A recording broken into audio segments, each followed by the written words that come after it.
Hello, everyone. Welcome to our lessons in Tanya class, where we study Chabad Hasidus and we gear it towards non-Jews.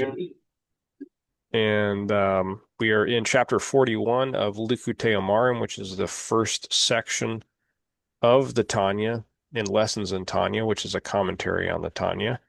We are in chapter 41, or I don't know, maybe a quarter of the way through it or so. I don't know. One must meditate profoundly and at length on this concept according to the capacity and apprehension of his brain and thought and the time available to devote to this contemplation. This time being, so it's a do your utmost type thing, up to your apprehension, your capacity, your aptitude. Before, so the time is referring to before he engages in the study of Torah or before the performance of a mitzvah, a commandment, such as before putting on his talit or tefillin. This meditation will enable him to then serve God with awe. The Alter Rebbe now goes on to explain another form of meditation. Unlike the above thoughts, which should preface divine service in general, this meditation relates to the particular mitzvah that the individual is about to perform, to the content of this mitzvah, its distinctive effect, and its influence on his soul. He should also reflect how the light of the Ein of the blessed Ein Sof, the Or Ein Sof, which encompasses all worlds, is soivev. It encompasses all worlds and pervades all worlds, and which is identical with the higher will. So it is soivev kol almin, and it is mamale kol almin. It is all encompassing and all filling,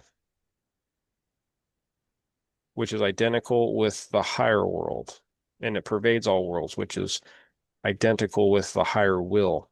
Previously, chapters have stated that God's will is the source of the life force that animates all worlds in both a transcendental and an indwelling mode, is clothed in the letters and wisdom of the Torah. In the very letters of Torah that the person utters and in the Torah wisdom that he comprehends, God's will is to be found, as explained in chapter 4. The divine will in the divine will clothed itself in the ink and parchment of the Torah scroll, and similarly clothed itself in the wisdom of Torah. Thus, when the wisdom of the Torah determines that a certain object is either kosher or invalid, it is expressing the divine will. Accordingly, before a person commences his Torah study, he should ponder on how the Ein Sof light, the divine will, is vested in the letters and wisdom of the Torah he is now about to study. Or if his meditation takes place before he puts on his talit and tefillin, he should contemplate how the divine will is clothed in these tzitzit and tefillin, it being God's will that a Yisrael wear them. And through his recitation of or study of the Torah, or by his wearing of his tzitzit and tefillin,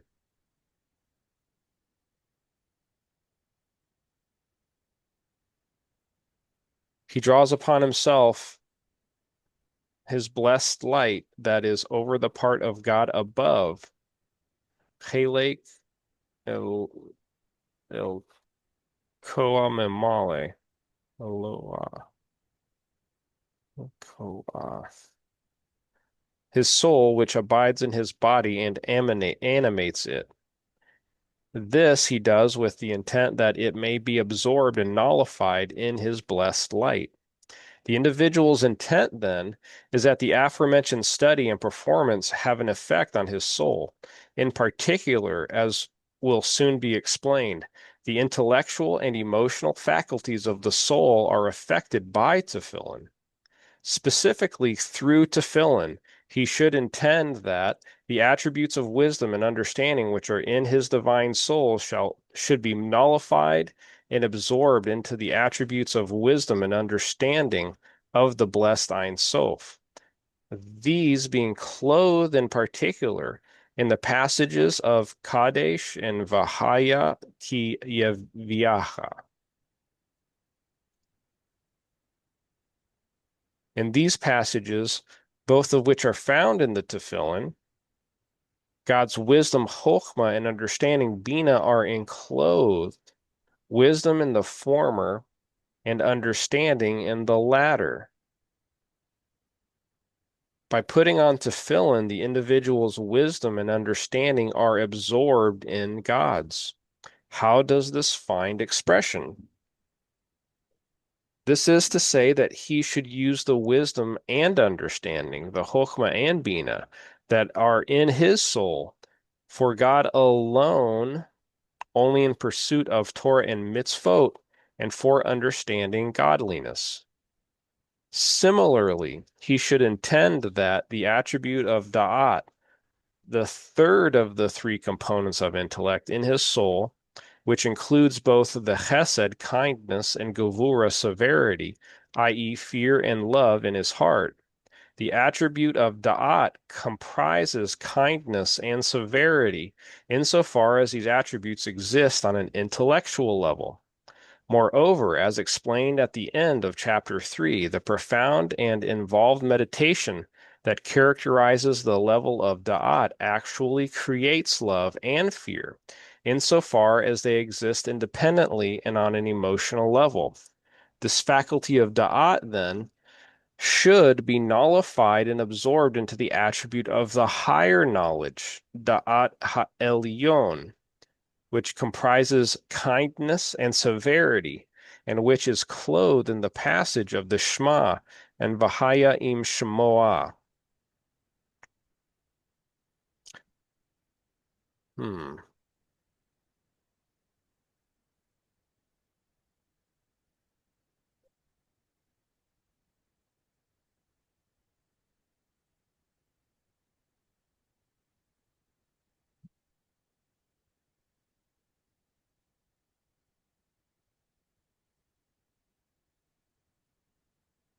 This accords with the statement of the Shulchan Aruch that while putting on the tefillin, one should intend to make one's heart and brain subservient to God. In this way, then, the divine soul as a whole and its intellective and emotive faculties in particular are affected by one's wearing tefillin. And while putting on the tzitzit, one should bear in mind what is written in the Zohar, namely that he should draw upon himself his blessed kingdom, which is the kingdom over all worlds, Malchut Kol Almin, the kingdom over of all worlds.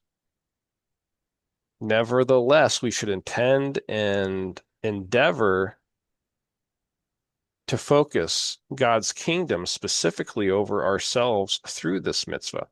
For the commandment of tzitzit is particularly effective in enhancing one's acceptance of the yoke of heaven.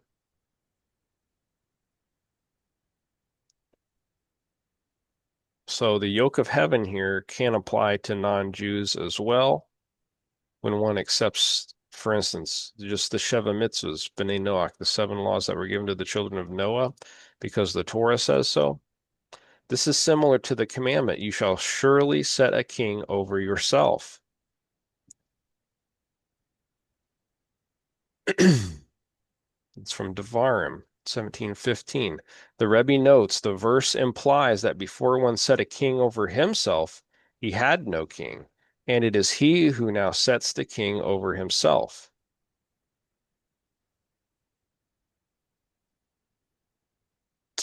In such a case, interesting.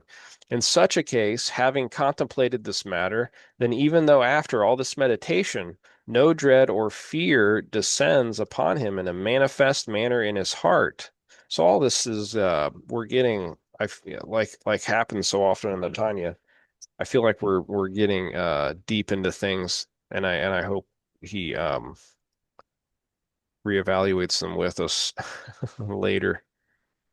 Nevertheless, since he accepts the kingdom of heaven upon himself and draws upon himself the fear of him in his conscious thought and rational volition, And this submission to God and his fear of him is beyond doubt a sincere one, for it is the nature of all Yisrael, the Nashamot, the Nafshot, called Yisrael, all the souls of Yisrael, not to rebel against the blessed Holy King.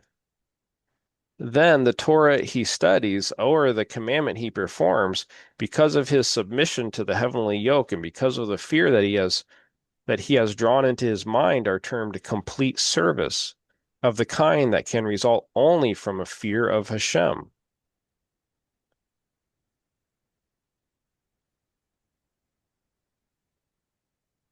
As the Alter Rebbe soon goes on to say, the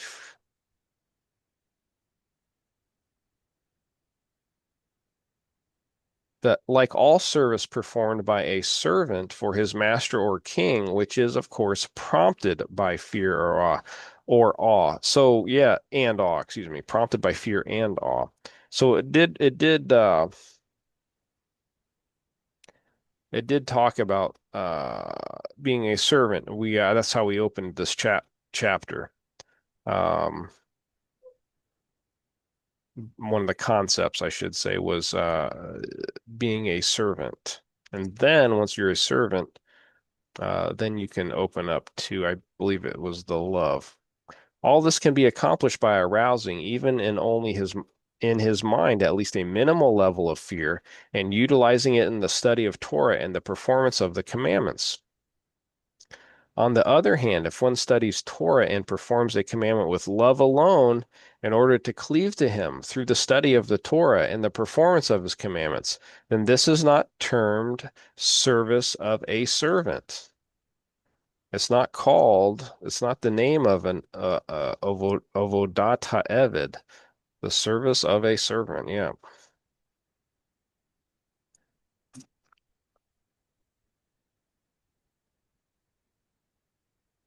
So this is important to remember.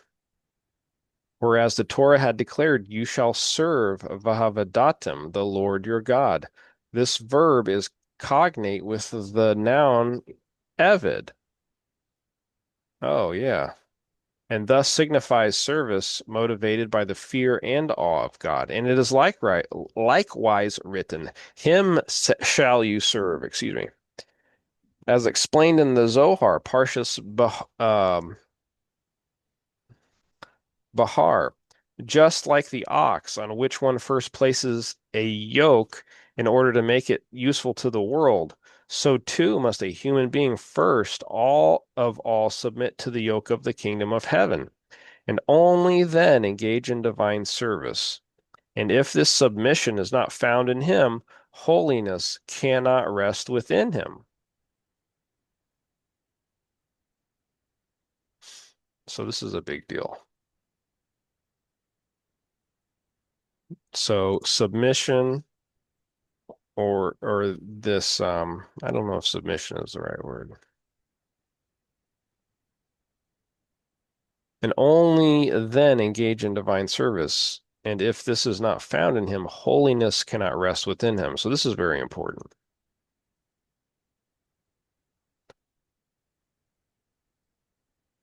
So what was the other important thing?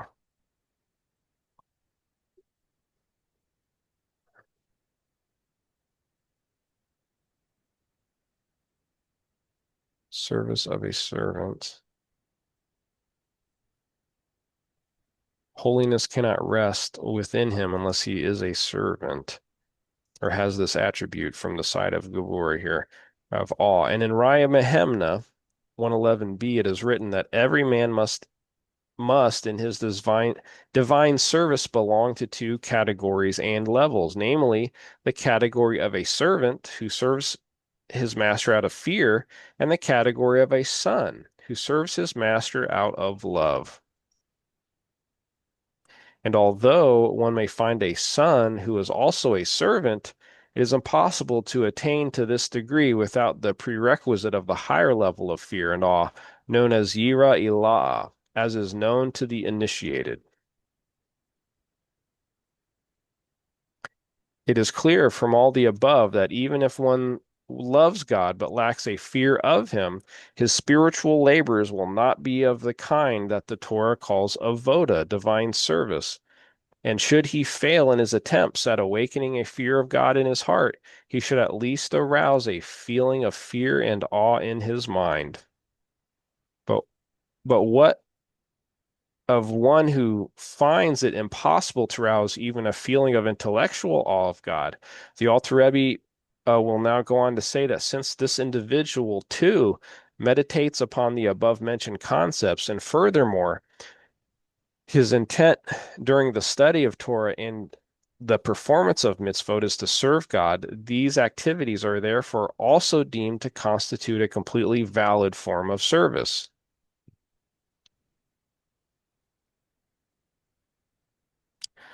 Furthermore, even in the case of an individual who, even in his mind and thought, feels no fear or shame, i.e., an individual who is not moved by his contemplation of God uniquely bestowing his kingdom upon him, and furthermore is not moved by the consideration that God is scrutinizing him to see if he is serving him as is fitting, on account of the limited grade of his soul originating in the lower degrees of the 10 sphirot of Asiya.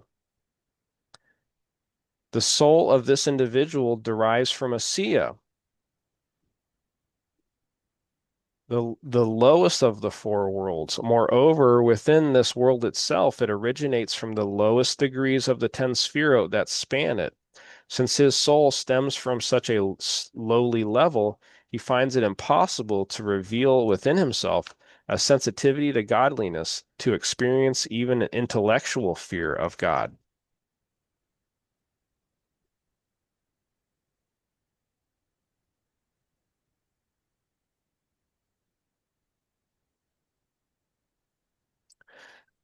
So you can't get through the world of Yetzirah without having these emotive feelings basically towards it.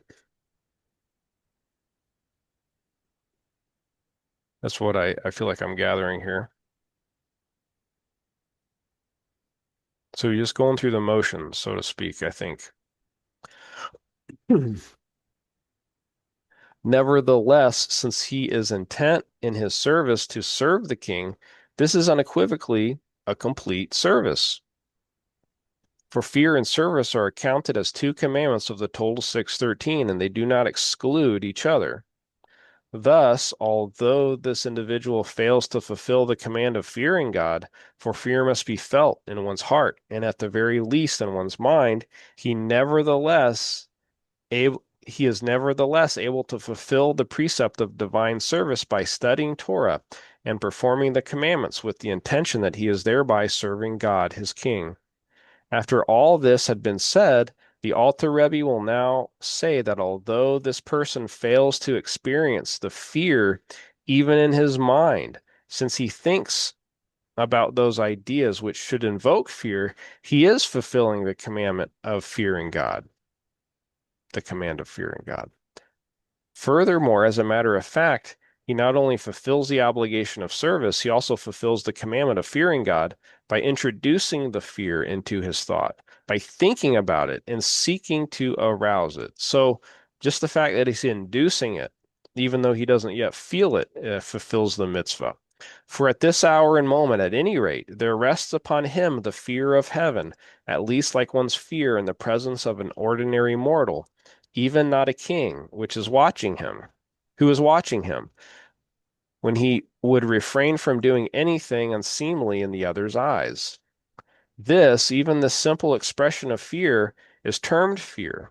As Rabban Yochanan ben Zakkai said to his disciples, may it be God's will that the fear of heaven be upon you, like the fear of a human being.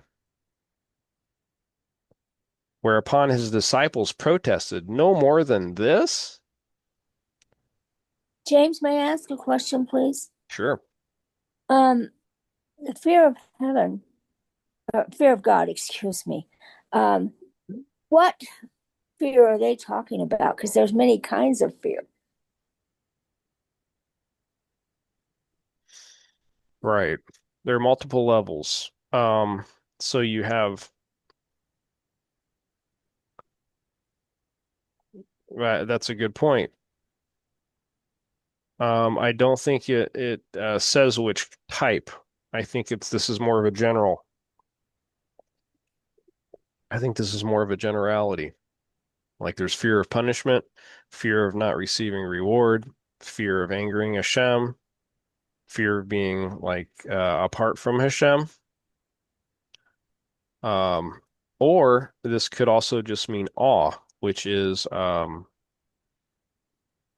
another use of the term for from the side of Gevura, being in awe of Hashem. The fact that you are limited in a limitless in front of a limitless God. That could be an awe, something that is awe-inspiring, like standing on the edge of the Grand Canyon, something to that nature. I wonder, could it be also how we have a fear of God, so it'll reflect in our choices and how we live our life? Hmm. Absolutely. Yep, absolutely. And yeah, kind of like what Dixie was saying, there's multiple levels of that, which I don't think the author maybe goes into here. Um, I feel like he did somewhere, but I forget if it was in the Tanya. But yeah, absolutely. Uh, that's actually a quality of an Adam, of a man. When I mean that, I'm not talking about man versus woman, but just in Adam, which is he or she wants to know what's right. They don't want to goof up. They're in fear of goofing up. And that's actually a quality of seeking Hashem's will, which is a quality of an Adam. What is Hashem's will for me? What does God want me to do? Um, so excellent. Um,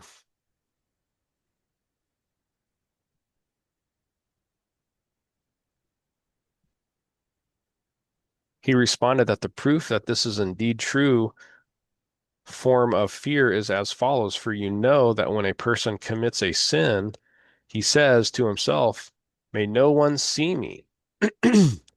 Such fear, held Rabbi Yochanan, would ensure that they refrain from sinning. At any rate, we note that this manner of fear is duly designated as fear of heaven because it distances a person from sin. Accordingly, attaining this level of fear through meditation amounts to a proper fulfillment of the commandment to fear God.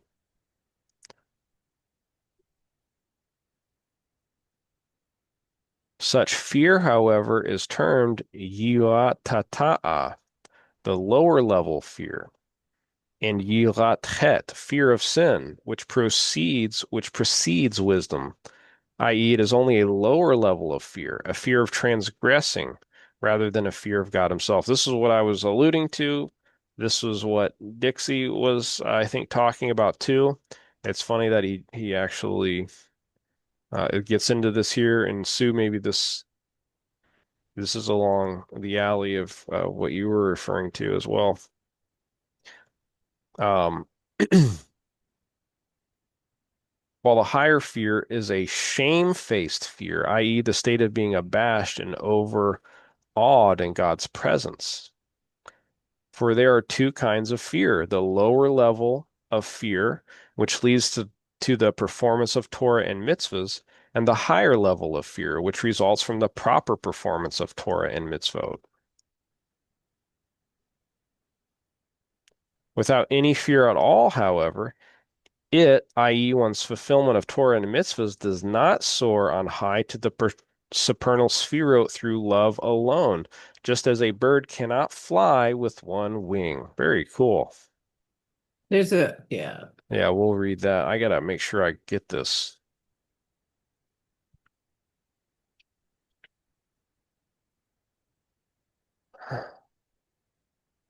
Okay, let's read this footnote. The Rebbe notes that this does not contradict the statement of the Midrash Bereshis Rabbah, quoting in Tosafot, Shabbat 49a, that when a dove is tired, it flies with one wing, indicating that a bird can indeed fly with only one wing. There is no contradiction because the Midrash concludes with the words, it flies with one and rests with one. The bird possesses both wings, so it's actually using both. Here, however, in other words, it's resting one and it's actually using the other one to fly, but still using them. That was just interesting. In our Western mind, I think we'd say, "Oh, you're not using it at all." Um, but it's occupied, even though it's resting. It's occupied with something. Here, however, it's like it'd be like resting. Like, why are you sleeping? It's because you're resting. It's not that you're not doing anything. It's because you need to rest in order to do the things you have when you wake up. Here, however, the Alter Rebbe has described a situation where the individual possesses only a love of God and lacks fear of him. He thus completely lacks the second wing. Furthermore, according to the Midrashic text and commentary of the Matnot Kahuna, although the dove is mostly flying with one wing, it also makes use, albeit minimal use, of the second wing as well. Even a dove cannot fly with just one of its two wings. For fear and love are the two wings, as stated in Tikkun Zohar. And the Alter Rebbe talked about that earlier. I think it was in maybe the previous chapter as well as the beginning here. I forget. And this is what you ascend in the world of Yetzirah with. So, like, it's kind of like you do. It's like you get angelic wings, so to speak. This is pretty cool. It's interesting how all the images and things that we thought were silly growing up are actually artistic representations of these kinds of things. Um, we talk about clouds and the like, oh, Hashem's not in the clouds, which is funny because, like, in a physical manifestation way, he's not, but the clouds are very powerful, a representation of Noga and rainbows and the like, which is a how it's a way that we can see the higher light. The spiritual wings of love and fear of God elevate the Torah and mitzvot performed under their impetus to the supernal sphere, as explained in the previous chapters. When one lacks a fear of God and acts only out of love, he is operating with only one wing, thus making it impossible for his Torah and mitzvot to soar on high. Similarly, fear alone is but one wing, and one's service cannot ascend with it on high, even though it is termed the service of a servant, duly motivated by awe or fear.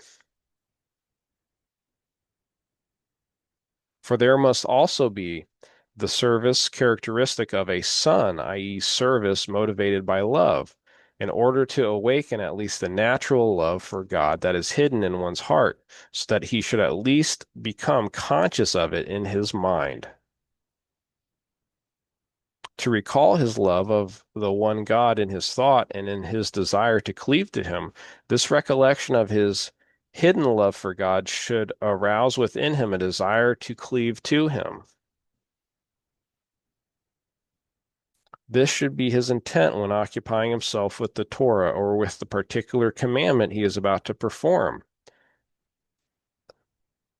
That his divine soul, as well as his vivifying soul, so the nefesh elokis as well as the nefesh behemot, the animal soul versus the godly soul, together with their garments shall cleave to him, as has been explained above.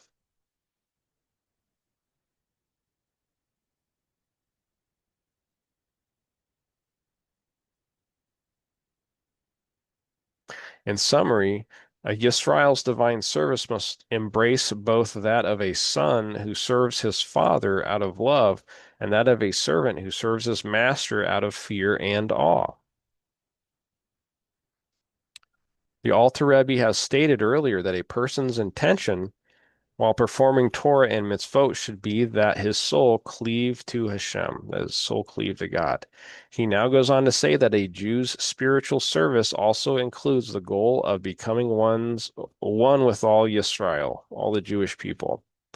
For this reason, his intentions should not be limited to having his own soul cleave to God, but also that the source of his soul and that the source of all the souls of Yisrael cleave to him.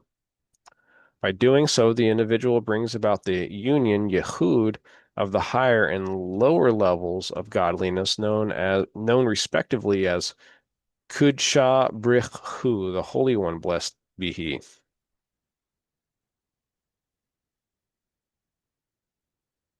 I don't say it that way.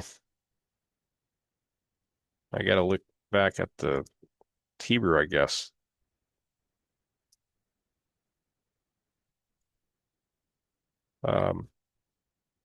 And his Shekhinah, the divine presence.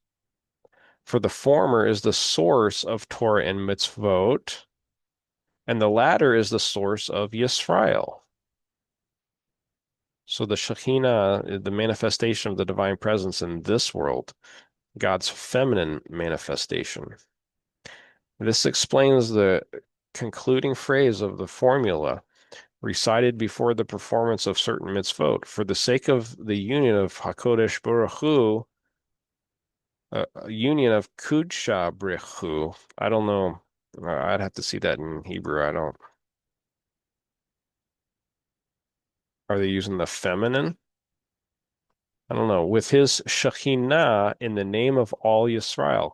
As the Rebbe notes, in the name of all Yisrael implies that the union achieved through the performance of the mitzvah is for the sake of and in the name of all of Yisrael. For it is with the Shekhinah that Kudsha Brichu is united, and the Shekhinah is the source of all Yisrael's souls and the Alter Rebbe's words. Yet, in fact, the sages of blessed memory have said that a man should never separate himself from the community. Therefore, he should intend to unite and attach to him. Blessed be he, the source of his divine soul, in addition to the source of the souls of all Yisrael. This source being the spirit of his mouth, called by the name Shekhinah, because it dwells, Shochenet, and clothes itself, Shechine, Shechine.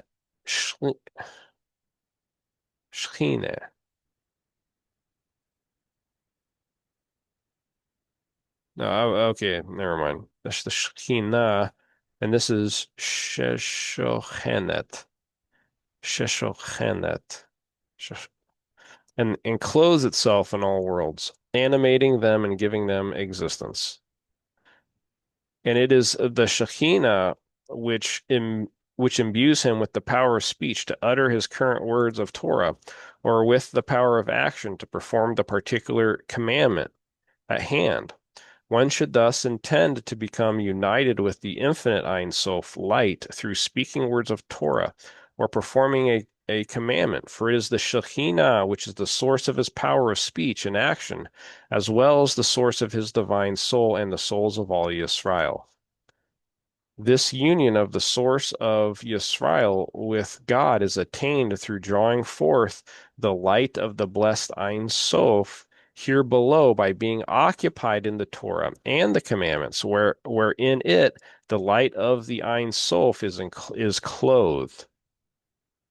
So the light of the Ein Sof is clothed in the occupation of Torah and mitzvahs. And he should be intent on drawing his blessed light over the source of his soul and of the souls of all Yisrael, so as to unite them with him. The meaning of this union will be discussed at length later on, not here, not there. This, then, is the meaning of the words we recite before performing various commandments, for the sake of the union of Kudsha Brichu with his Shekhinah is the name in the name of Yisrael. That is to say, one's observance of the commandments unites Kudsha Brichu, the source of Torah and mitzvahs, with the Shekhinah, and the name of all Yisrael, for the Shekhinah is the source of the souls of them all.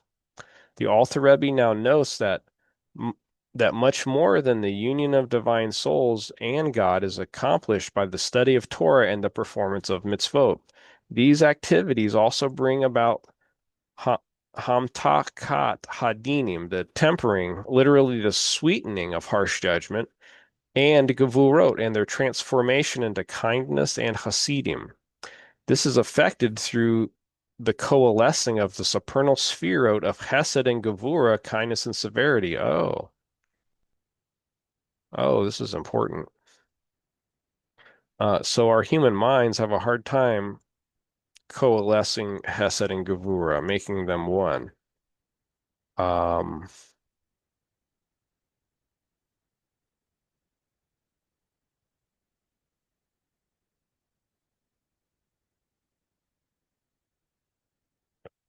Amtakat Hadinim, the judge, sweetening of the judgment, the tempering, the sweetening of harsh judgment.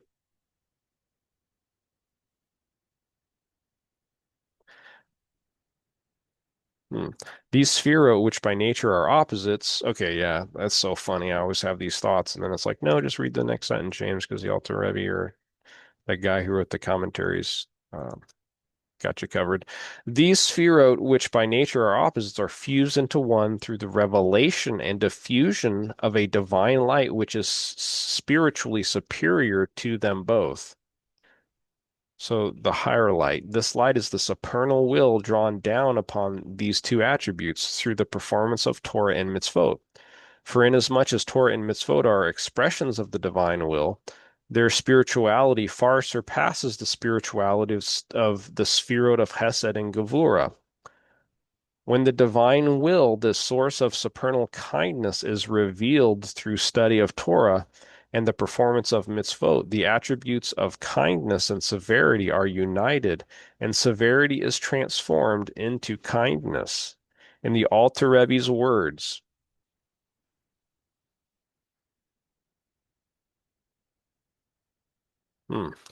so this is important. I want to read this again. When the divine will, which is the source of supernal kindness, is revealed through the study of Torah and the performance of mitzvot, the attributes of Chesed and Gevura are united, and severity is transformed into kindness. That's important. Uh, Thereby, in the Alter Rebbe's words, thereby, i.e., through the performance of Torah and mitzvot, the gevurot, the side, the left side, the sides of severity and strength, will of themselves also be sweetened by the Hasidim through the coalescence of the midot and their union.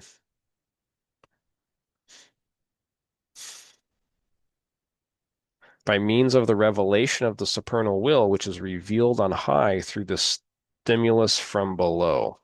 Namely, its revelation here below in one's occupation, in the Torah and commandments, for they are his blessed will. Thus, when a Yisrael reveals and draws down God's will into this world as a result of his spiritual activities, the divine will also be revealed in the supernal sphirot, resulting in the unification and coalescing of the midot, so that the gevurot are sweetened by and transformed into hasidim. Thus, it is written in Idra Rabbah and the Mishnat Hasidim.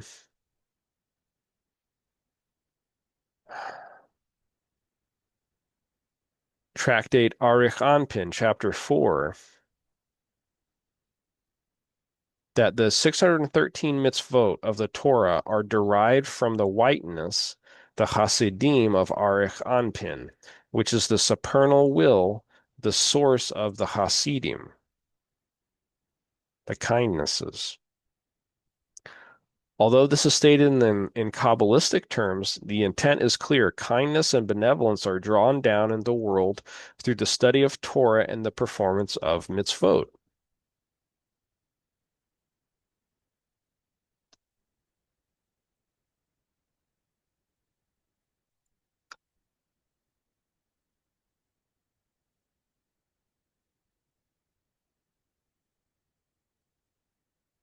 It has been previously noted that it is not enough to intend to unify one's own soul with God through the performance of Torah and mitzvot. One must also seek to unite the source of all the souls of Yisrael with the infinite Ein Sof light.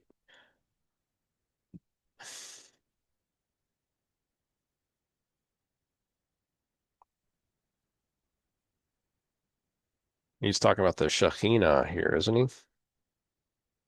Because the Shekhinah is the source, right? As mentioned earlier. In point of fact, there is quite a difference between these two intentions. A Yisrael's personal desire to cleave to God because of his love for him is surely an utterly truthful intention.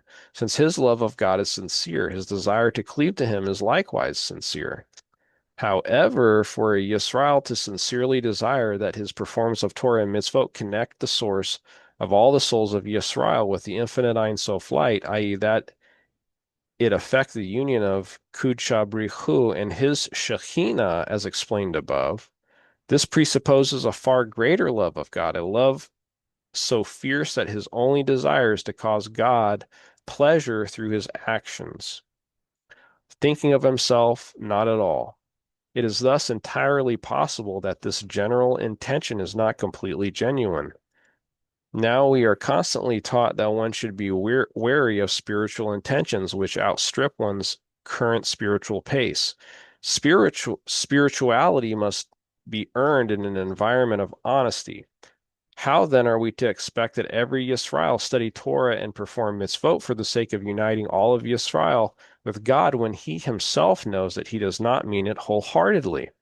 The Alter Rebbe therefore goes on to explain that although an individual may not be entirely sincere in this situation, his integrity is not compromised thereby. For every Yisrael desires to fulfill God's will, and uniting Yisrael with God is surely his will. One should therefore not be apprehensive about his own sincerity to the point that he refrains from this comprehensive intention of unity, for to a certain degree his intention is consciously sincere. Moreover, there is no self-delusion here, for this unity is what his soul desires. And although in order that this intent should be sincere in his heart, so that his heart should truly desire this higher union, uniting all Yisrael souls with their source in godliness, his heart must harbor a great love, ahava rabbah, for God alone. Often loving another is ultimately a result of self-love. A person loves that which is good for him. The same is true with regard to loving God and desiring to cleave to him through the study of Torah and the performance of mitzvot. The individual desires his own welfare and that which will benefit his own soul. And there can be no better way of achieving this than by cleaving to God. If, however, he is to truly desire the unification of all Yisrael souls with their source in God, a much deeper love is required, a love attained by the faintest vestige of excuse me, I misspoke. A love untainted by the faintest vestige of self-interest, a love wholly and exclusively directed towards God, to do what is gratifying to him alone and not for the purpose of quenching his soul's thirst for God, but he must be like a son who strives for the sake of his father and mother, whom he loves more than his own body and soul, as explained above in chapter 10, citing Raya Mehemna. As explained above, this degree of love was experienced by Moshe, who sacrificed himself utterly in order to secure the unification of Yisrael with God. His love was similar to that of a child who is ready to give his very life for his parents' sake. How then can every Yisrael be expected to summon up this lofty level of love, which is a prerequisite for the desire to unite all Yisrael souls with their godly source?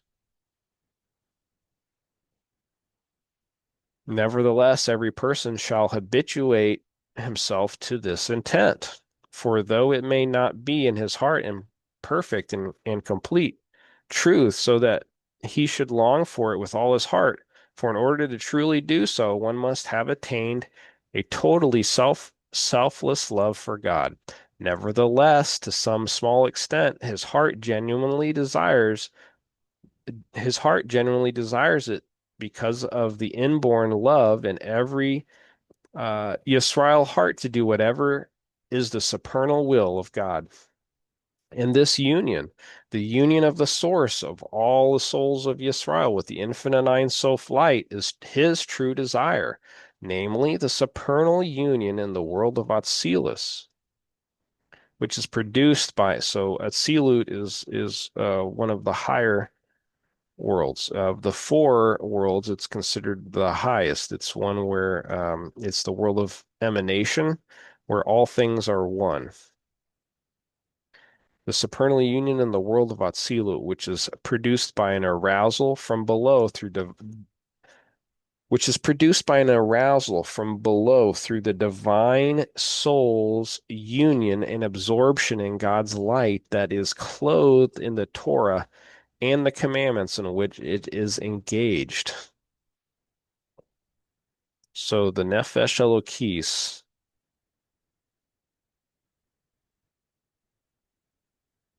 an absorption, the union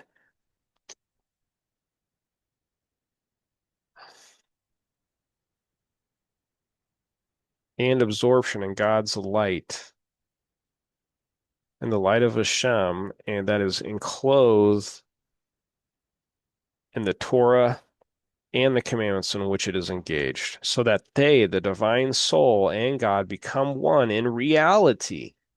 So in reality, so in physicality, this is what that's talking about. And that's a really big deal because it's not a like in some religions, spirituality is just spirituality. But in the Torah, you're supposed to take that into physicality and it becomes one.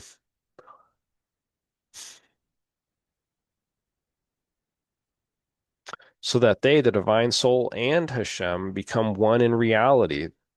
They're revealed. Hashem is revealed, as has been explained, and thus one affects the union in the world of Atzilus. For by reason of this, the source of the Torah and the commandments, i.e., the Holy One, blessed be He, is united with the source of the individual's divine soul, which is called Shekhinah, expressed in terms of the different levels of supernal illumination. These are the categories of filling all worlds and of the encompassing all worlds, the Soiviv Kol Almin and the Mamale Kol Almin. So Mamale Kol Almin is the filling of all worlds, and the Soiviv Kol Almin is the encompassing of all worlds. And I'm noticing a lot that Soiviv is associated with Metatron or Metatronic things. Um, and as is explained elsewhere at length. In summary, since all Yisrael desire to do God's will, and he desires that their souls all unite with their source, there is a measure of truth in a Yisrael's intent to bring about this union, even if his love of Hashem is not completely selfless. The Alter Rebbe now goes on to say that a Yisrael's desire for his own soul to be united with its source is an utterly honest one, for every Yisrael possesses an innate love of God. But this union of the person's own soul with and its absorption into the light of God, making them one, that is what every member of Yisrael desires in absolute and utter truth with all his heart and all his soul. Because of the natural love that is hidden in every Yisrael heart to cleave to God and not under any circumstances to be parted or sundered, or separated, heaven forbid, God forbid, from his blessed unity and oneness, even at the cost of his very life. This readiness for self-sacrifice surfaces, for example, when a Yisrael is forced by heathens to bow down to an idol. Even if merely going through the motions would satisfy them, and they do not impose their belief upon them, the Yisrael will be ready to literally sacrifice his life so as not to be sundered from his unity with Hashem. Being engaged in the Torah and mitzvot and prayer is also a matter of actual surrender of the nefesh. Masirat nefesh, masiras nefesh, mamish, literally. Just as when it leaves the body at the end of 70 years. For then it does not think of bodily needs, but its thought is united with and clothed in the letters of the Torah and prayer, which are the word and thought of God. And they, the soul and letters of Torah and prayer, God's thought and speech, truly become one. This is also the whole occupation of the souls in Gan Eden, as is stated in the Gemara and in the Zohar.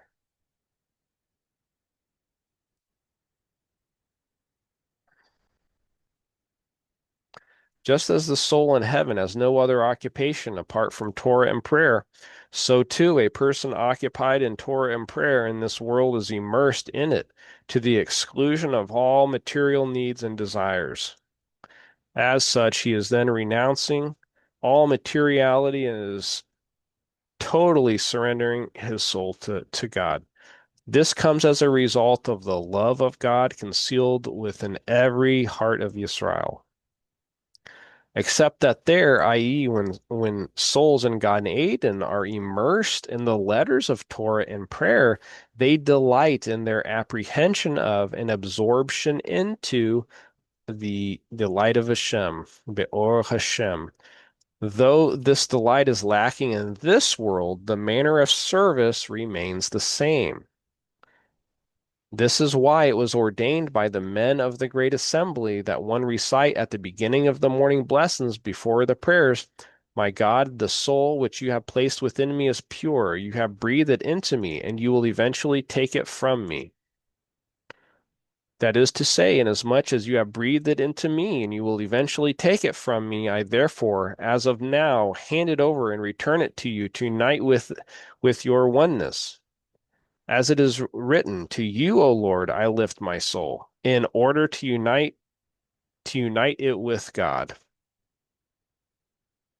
That is, through binding my thought with your thought, and my speech with your speech, my means of the letters of the Torah, and prayer by means of the letters of the Torah, and prayer which I utter, and especially when one addresses God in the second person, as in the phrase, Blessed are you, and the like.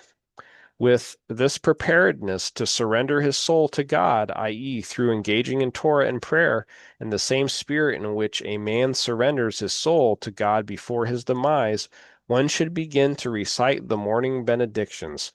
Blessed are you, and so on, these benedictions being the beginning of one's prayers. Similarly, with this preparedness, one should also begin a regular course of study immediately after prayer. And the words of the sages from the house of prayer, literally the house of assembly to the house of study. As with prayer, this regular study sessions should also be preceded by the resolve to surrender one's soul wholly to God. So also in the course of the day, before one begins to study Torah, such preparation at least is necessary, as is known that in the case of Beinonim, the essential preparation and intent for its own sake, lishma, doing Torah mitzvahs for its own sake, where it is indispensable, is before the beginning of study. This is the same as in the case of writing a bill of divorce or a scroll of the Torah, where for their own sake is an indispensable requirement. And should this intention be lacking, they are invalid, and is sufficient if and it is sufficient if at the commencement of writing a Torah scroll, the scribe says, I am now about to write for the sacred purpose of the scroll of the Torah, or in the case of a bill of divorce, for him and for her, and so on. Similarly, is sufficient for a Benoni to have the intention of for its own sake at the beginning of his study. And when he studies for a number of consecutive hours, he should reflect on the preparedness referred to above, at least at hourly intervals. For in each hour there is a different flow from the higher worlds to animate those who dwell here below. That's very interesting. While the flow of vitality from on high of the previous hour returns to its source. In accordance with the esoteric principle of advancing and retreating, expounded in Sefer Yetzirah. So I'm assuming he's talking about something that is a bit astrological. As the divine life force animates the world alternately, advancing and retreating, it is first drawn down into this world and then it returns to its source in the higher spiritual worlds. Each hour, then, their creative life force of the previous hour returns to its source. Together with all the Torah and good deeds of those who dwell here below, for in each of the 12 hours of the day there rules one of the 12 combinations of the letters that form the four-letter name of Hashem, while the combinations of the letters that comprise the divine name, Aleph, Dalet, Nun, Yud, rule at night, as is known. James, we missed footnote 19. Okay. The Tetragrammaton is composed of the four letters Yud and He, Vav, and another He.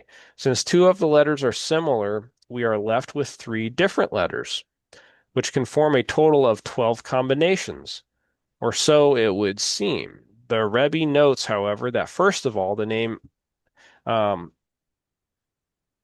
ADNY consists of four different letters, providing for a total of 24 permutations, while only 12 of them predominate during the 12 hours of the night. Secondly, the two letters He in the Tetragrammaton have significantly different spiritual connotations. Thus, the divine name too is able to perform 24-hour different spiritual permutations. The Rebbe therefore explains that the Alter Rebbe is saying here that 12 of the 24 possible combinations of the Tetragrammaton rule during the 12 hours of the day, while the other 12 have no connection at all to time. The same principle applies to the 12 stitches in the tefillin of the hand, which according to the Mishnat Hasidim correspond to 12 combinations of A, D, and Y. There too, 12 of the possible 24 combinations are related to these stitches, while the other 12 are not related to the tefillin at all. At any rate, 12 of the permutations of the Tetragrammaton rule during the 12 hours of the day, and 12 combinations of the name A, D, and Y rule during the 12 hours of the night.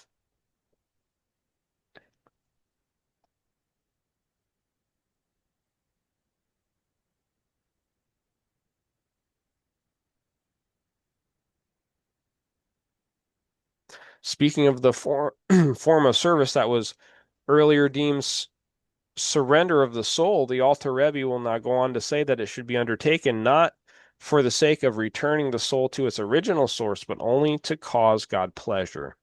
Now, all one's intent in the surrender of his soul to God through Torah and prayer to elevate the spark of godliness therein and the soul back to its source should be solely for the purpose of causing him gratification, like the joy of a king when his only son returns to him after having been released from captivity or imprisonment, as has been explained earlier. I don't know if we'll be able to finish this chapter up or not. We have one more page. Okay, let's do it. In chapter 31, the Alter Rebbe compared the soul's return to God through Torah and prayer to the return of a captive prince to his overjoyed father, the king. For a soul of Yisrael is God's child. Hence his great joy when it is united with him after its imprisonment within the body and animal soul. Accordingly, as a Yisrael prepares to study Torah and engage in prayer, his spiritual objective should be that this reunion come about for the sole purpose of bringing joy to the soul's father, the king. However, the Alter Rebbe explained earlier that in order to attain this degree of selfless love, one must have attained an extremely lofty degree of spirituality, a level possessed only by tzaddikim. How then is this to be expected of every Yisrael? The Alter Rebbe therefore goes on to explain that when the purpose of one's service is simply to restore his own soul to its source, and not the souls of all Yisrael to their source, then this lofty degree of selfless love is not a prerequisite. The latent love of God possessed by all Yisrael is sufficient to cause one to desire to bring him this manner of gratification. Now this latent now this intent solely to bring gratification uh, to God by returning one's own soul to God is genuine and truly and completely sincere in every soul of Yisrael at all times and at every hour by virtue of the natural love which is a heritage bequeathed to us by our ancestors. I don't know if he's talking about Klipat Noga. He doesn't go into detail much. He just causes it innate.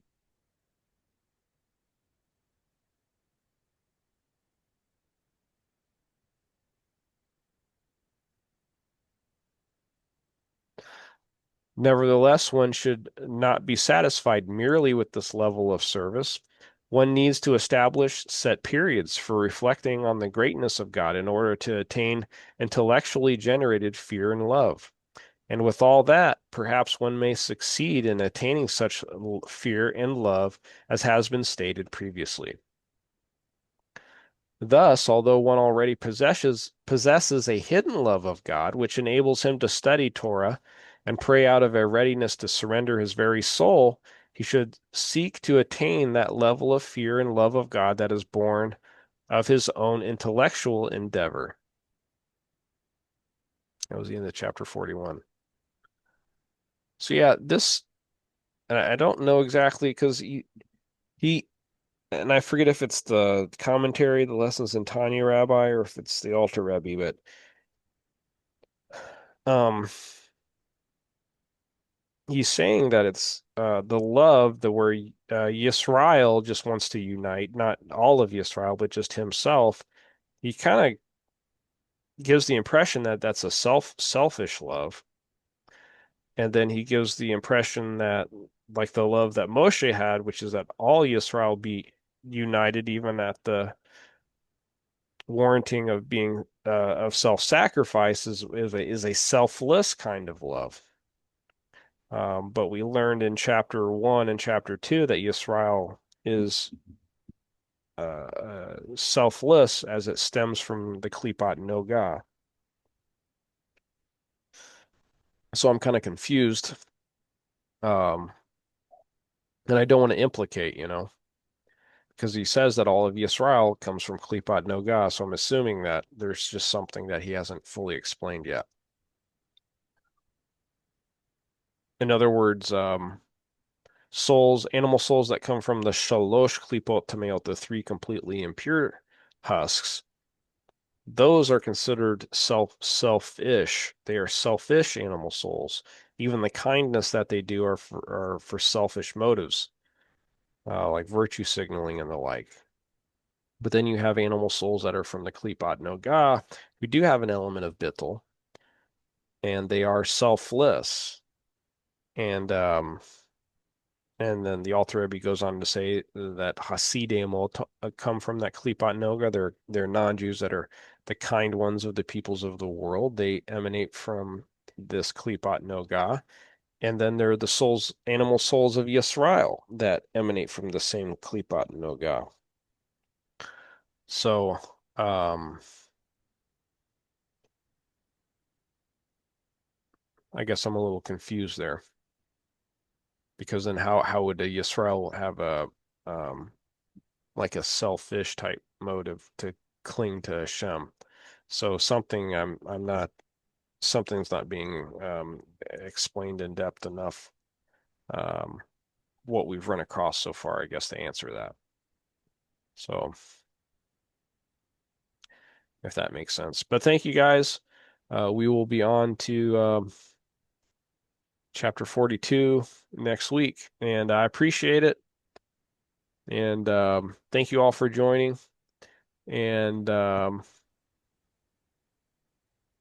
yep, Shavua Tov and Shabbat Shalom. Thank Thank you. Yeah, be well, everyone.